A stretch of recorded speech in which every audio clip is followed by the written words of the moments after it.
श्री स्वामी समर्थ. अधिक मासानिमित्ताच्या सेवा आपण आज पाहत आहोत आणि 3 व्हिडिओ केलेले आहेत. 3 व्हिडिओमध्ये वेगळी-वेगळी माहिती थोडी-थोडी सांगितलेली आहे. तर ते तुम्ही पाहिली नसेल तर नवीन असाल तर पाहून घ्या.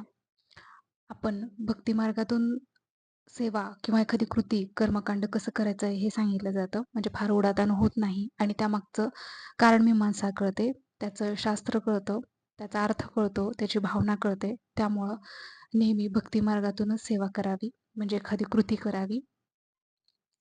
असो तर मला एक काल गोष्ट सांगायची होती आणि ती माझ्याकडून राहून गेली कालच्या व्हिडिओमध्ये, म्हणून मी आज ह्या व्हिडिओमध्ये सांगते आहे. तिथीस अंकाचं महत्त्व म्हणजे काल अ, याबद्दल पूर्णतः व्हिडिओमध्ये सांगितलं होतं. तर 33 पटीमध्ये कशा सेवा करायच्या अधिक महिन्यामध्ये. तर ओम नमो भगवते वासुदेवाय हा जप तुम्ही अ, म्हणजे जप हे करू शकता, बोटावर मोजायचा 33 वेळा. फार छोटी सेवा असं वाटत असेल काही जणांना, की 33च वेळा म्हणायचं यार यात काय एवढं? असं काही नाहीये. पण अधिक महिन्यामध्ये 33 ह्या अंकाचं महत्त्व आहे. त्या अनुषंगानं ती सेवा करायची आहे. व्हिडिओमध्ये पूर्णतः सविस्तर पाहिलेलं होतं. तरीही सांगते इथं, की ही सेवा त्रिकाल करू शकता, 2 वेळेला करू शकता किंवा 1 वेळेला करू शकता. त्याच पद्धतीनं तर ओम नमो भगवते वासुदेवाय ही सेवा तुम्ही लिखित स्वरूपातही 1 वेळेला त्रिकाल किंवा 2 वेळेला करू शकता. 1 वेळेला केली तरी चालेल. आणि त्याचबरोबर 33 स्वामीचरित्र वाचण्याची सेवा तुम्ही पठणाची सेवा करू शकता. 33 संक्षिप्त श्री गुरुचरित्राची सेवाही करू शकता. म्हणजे वाचायला हे साधं सोपं आहे आणि आपल्या नेहमीच्या सरावात असतं त्यामुळं लवकर होऊन जाईल आणि एका महिन्यामध्ये हे होऊन जाईल. अशा पद्धतीनं तुम्ही ही सेवा पण करू शकता. आणि 33 संक्षिप्त सुलभ भागवत पण आहे. तर तेही तुम्ही करू शकता. 700 श्लोकी आत्ता सध्या आहे ना, तर तेही तुम्ही करू शकता. तर याला नियम काय? आता बऱ्याच जणांचा प्रश्न असतो, की याला नियम काय? नियम तेव्हा पूर्णतः पालन करायचे असतात. म्हणजे आता विवाहित असतात त्यांना थोडी अडचण येते, की ब्रह्मचर्य पालन वगैरे हे सगळ्यांचाच प्रश्न असतो. तर नियम तेव्हा पूर्णतः पालन करायचे असतात, जेव्हा आपण ग्रंथ मांडून न हलवता आणि अ, आसनही न हलवता सेवा करतो पारायण स्वरूपामध्ये म्हणजे 7 दिवस, 5 दिवस, काय 10 दिवस जे असेल ते. त्यावेळेस नियम पालन पूर्णतः करायचे असतात. ब्रह्मचर्य वगैरे आणि अ, अशा वेळेला जर तुम्ही आता 33 स्वामीचरित्र करताय, आज 2 झालेत, परत दुसऱ्या दिवशी 1 झालंय, हे असं 30 दिवसामध्ये तुम्हाला 33 करायचेत. एक उदाहरण म्हणजे कळेल बाकीचं. तर त्यावेळेस तुम्हाला सॉरी तर त्यावेळेस नियम इतर पालन करण्याची काही गरज नाही. फक्त परान्न वगैरे घ्यायचं नाही. एवढंच करायचं, मांसाहार वगैरे करायचा नाही. हे तर आहेच. आणि बाकीचं ब्रह्मचर्य वगैरे विवाहितांसाठी याची काही गरज नाहीये. कारण आपण ग्रंथ वाचणार आहोत स्वामीचरित्राचे 1 ते 21 पाठ करणार आहोत. संक्षिप्त श्री गुरुचरित्राचे 7 अध्याय आहेत ते करणार आहोत.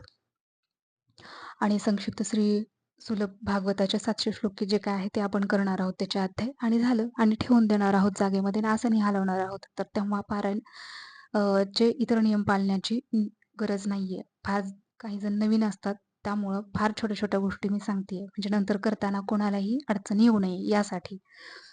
तर ह्या अशा पद्धतीनं आणि ज्यावेळेस तुम्हाला अ, आणखीन एक विष्णू नामावली 108 विष्णूंची नावं किंवा ओम नमो भगवते वासुदेवा हे 108 वेळा तुम्हाला लिखित जर संकल्प करायचा असेल अधिक महिन्यामध्ये, चातुर्मासामध्ये तर तुम्ही करू शकता.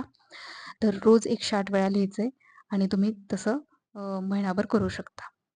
आणि किंवा तर 1000 नामावली पण लिहायची असेल तर तीही लिहू शकता. पण एका दिवसात ती होत नाही. त्यामुळं पूर्ण अधिक महिन्यामध्ये मला 1000 नावं लिहायची आहेत भगवान विष्णू तुमचे. तर मी तसंही लिहू शकते. मी तसाही संकल्प करू शकते. आणि मग रोज थोडं, थोडं, थोडं घेऊन करायचं.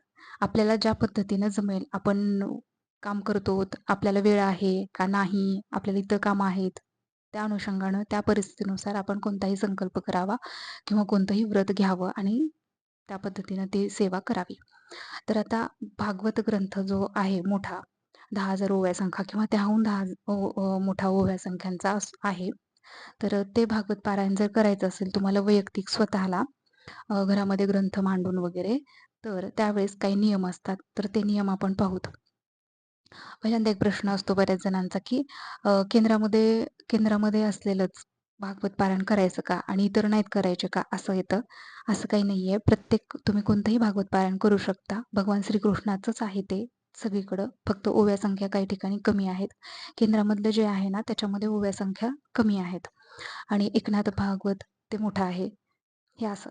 तुम्हाला जे करायचंय तुम्ही ते करू शकता आणि जर पारायण स्वरूपात जर करता येत नाही, परंतु विस्तृत सेवा करायची आहे, तर अधिक महिना आणि चातुर्मास असं मिळून तुम्ही एकनाथ भागवत खूप मोठा आहे किंवा हे सुलभ पण. त्याहून थोडंसं थोडंसं कमी असेल, पण तुम्ही करू शकता. तर रोज एक अध्याय घ्यायचा किंवा ठराविक ओव्या संख्या 100, 150, 200 असं तुम्ही करू शकता आणि तशा वेळेला नियम नसतील बरं का. तर आता आपण नियम पालन करून पारायण कसं करायचंय म्हणजे 7 दिवसात किंवा 10 दिवसात हे तुम्ही सुलभ भागवत पारायण तुम्ही करू शकता. त्याचे नियम कांदा, लसूण वर्ज्य हे तर प्रत्येक पारायणामध्ये असतं आणि गुरुचरित्रामध्ये कसं असतं एकवर्णी अन्न खायचं असतं ना. तर याच्यामध्ये तसं काही नाहीये. एकवर्णी अन्न म्हणजे एकच धान्य खायचं रोज आपल्याला. चपाती किंवा भाकरी असं. तर याच्यामध्ये तसं काही नाहीये. तुम्ही चपाती, भाकरी काहीही घेऊ शकता. तांदूळ म्हणजे डाळ वगैरे सगळे कडधान्य तुम्ही घेऊ शकता. डाळ-भात वगैरे खाऊ शकता. काही अडचण नाहीये. जेवणाच्या आधी एकदा सकाळी लवकर पारायण करून टाकायचं. म्हणजे काय नंतर पण अडचण आली तर काय हे होत नाही आणि तुमची इतरही कामं तुम्ही करू शकता. दिवसाचं नियोजन तुम्ही करू शकता. आणि एखाद्यांना गोळ्या असतील, शारीरिक काही अडचणी असतील, की जेवण करावंच लागतं, तर त्यांनी फराळ करा किंवा फळं वगैरे घ्या, दूध वगैरे घ्यायचं आणि तेही शक्य नसेल, डॉक्टरांनी तेही सांगितलं असेल, की नाही तुम्ही असं करू शकत. फराळ वगैरे काही जणांना शाबू वगैरे पण सांगत नाहीत. तुम्ही पूर्णच अन्न घ्यायचं आहे, तर अवश्य तुम्ही अ, नाश्ता वगैरे घेऊ शकता आणि करू शकता. असं काहीही नाहीये. आपण अ, आत्म्याची सेवा महत्त्वाची असते आणि सेवा ही आत्मा करत असतो. एवढं लक्षात ठेवायचं. ज्यांना शारीरिक मर्यादा आहेत, त्यांनी तेवढे कडकडीत नियम पालन करण्याची खरंच गरज नाहीये. असो. तर अशा पद्धतीने सात्विक आहार घ्यायचा आहे. बाकी एकवर्णी अन्न वगैरे नाहीये सांगितलं आणि परान्न तर घ्यायचंच नाही माहितीच आहे. खाली झोपायचं आहे. म्हणजे गादीवर वगैरे झोपायचं नाहीये. विवाहित असाल तर ब्रह्मचर्य पालन करायचंय आणि वेस ओलांडून जर जायचं असेल, तुम्ही गेलात तर संध्याकाळपर्यंत वापस यायचंय. एखाद्या कामानिमित्त जर जावंच लागेल, तर तुम्ही यायचंय वापस. परान्न घ्यायचं नाहीये. मग बरेच जण म्हणतात, की मग आता गायत्री मंत्र म्हणून घेऊ का वगैरे. तुम्ही कुठलं अन्न घेताय हे महत्त्वाचं असतं. आपण गायत्री मंत्र म्हणू किंवा त्याला पैसे देऊ, मग ते अन्न माझं झालं असं नाहीये. ते व्यक्ती कोण अन्न करतंय आणि त्याची काय भावना आहे, हे परान्न घेण्यामागचं खरं कारण असतं. घ्यायचं किंवा नाही घ्यायचं. असो. तो सखोल भाग आहे. तो नंतर आपण विचार करूत. तर हे अशा पद्धतीनं तुम्ही पारायण करू शकता जर करण्याची इच्छा असेल तर. फार कडक नियम असं काही नसतं आणि त्यानंतर बऱ्याच जणांना वाटतं की संस्कृतच संकल्प घेतला पाहिजे आणि तरच आपलं काय फलित होतं वगैरे. ज्यांना येत नाही त्यांना भीती असते त्यासाठी सांगते. ज्यांना येत असतं तर त्यांनी अवश्य तसं शास्त्रोक्त, शास्त्रशुद्ध पद्धतीने अवश्य तुम्ही घ्या. म्हणजे सगळं पंचांगामध्ये जसं असतं त्या पद्धतीने घ्या. पण ज्यांना येत नाही त्यांनी सरळ साधं आपल्या भाषेमध्ये, ज्या भाषेमध्ये तुम्ही स्वामींना रोज बोलताय, ज्या भाषेमध्ये देवांना बोलतोय आपण, आपल्या भगवंताशी जोडलेले आहोत, त्याच भाषेमध्ये बोलायचं आहे. सरळ हातात पाणी घ्या. नाही जरी घेतलं तरी डोळे मिटून त्यांना बोला. हाच देह असतो आणि ह्याच देहाचं धूप, दीप सगळं दाखवायचं असतं ह्याच आत्म्यापासून आणि ह्याच शब्दांमधून त्यांच्यापर्यंत पोहोचतं ते. म्हणतात ना, एकच हाक मार, मी तुमच्यापर्यंत पोहोचतो असं म्हणतात ना ते. मग कशाला अडकून पडायचंय ना कोणत्यातरी भाषेमध्ये किंवा कोणत्यातरी वेगळ्या गोष्टीमध्ये. सरळ तुम्हाला काय वाटतं त्यांना माहितीच असतं, तरीही आपण एक सांगायचं. आपण एक कर्तव्य करतो, की माझी अशी ही इच्छा आहे आणि मी असं-असं करतोय, करते वगैरे. तर अशा पद्धतीनं तुम्ही संकल्प पण तुमच्या आहे त्या भाषेमध्ये तुम्ही त्यांच्याशी बोलू शकता. आपण आपल्या आईशी काही वेगळ्या भाषेत बोलत नाही. आपल्याच भाषेत बोलतो ना, तसंच. फार अवघड करून ठेवलंय आपण. नको करायचं. हं. चालेल. तर परत जेव्हा आपण काही जण 7 दिवसाचं करतील किंवा काही जण 10 दिवसाचं पारायण करतील. त्याच्यानंतर सांगता कशी करायची तर त्या 7व्या दिवशी जर वाचन झालेलं असेल, त्या दिवशी निवांतता म्हणजे विश्रांती द्यायची आहे त्या ग्रंथाला आणि 8व्या दिवशी करायची आहे. 10 दिवसाचं केलं तर 10व्या दिवशी विश्रांती द्यायची आणि 11व्या दिवशी सागर संगीत त्याचं उद्यापन करायचं आहे. तर नैवेद्य नेहमीचा आपला पुरणपोळीचा नैवेद्य करायचा आहे आणि भागवत ग्रंथामध्ये किंवा भगवान विष्णूंना दुधाचे पदार्थ आवडतात ना, तर त्यामुळे दुधाचे पदार्थ वगैरे नैवेद्यामध्ये ठेवायचे आहेत. पुरणाचा नैवेद्य तर सगळाच येणार. दुधाचे पदार्थ तुम्हाला जे काय तुमच्या आपल्या परिस्थितीनुसार किंवा आहे त्या घरामध्ये जे शक्य असेल त्या पद्धतीने करायचं. खीर वगैरे आपण तर करू शकतो. जास्तीत जास्त तुम्ही काही श्रीखंड वगैरे, लोणी विशेषतः लोणी कृष्णाला आवडतं, तर ते तुम्ही करू शकता. आणि सगळ्यात महत्त्वाचं आहे गोपालकाला असतो, तर तो आवर्जून करावा. अ, पोहे. आता गोपालकाला कसं करतात बऱ्याच जणांना माहिती असेल, नसेल माहिती तर सांगते. अ, तर पोहे आपले रोजचे पोहे, लाह्या म्हणजे चुरमुरे, त्याचं मिश्रण आहे. परत दह्याचा चक्का, मीठ थोडंसं चवीला, हिरवी मिरची तुकडे करून टाकायचे आहेत, दही थोडंसं आणि कोथिंबीर वगैरे टाकून हा गोपाळकाला केला जातो आणि हा प्रसाद वाटायचा आहे सर्वांना. आपण घरात सर्वांनी घ्यायचा आहे.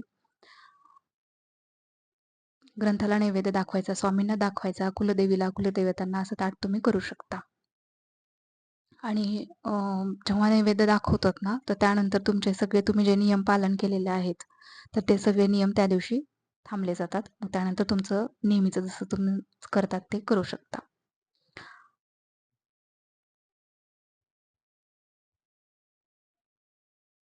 तर आता बऱ्याच जणांना भगवान विष्णूच्या सेवेनं काय फळ मिळतं, हे बऱ्याच जणांचा प्रश्न असतो. तर भगवान विष्णूंच्या सेवेने काय फळ मिळतं?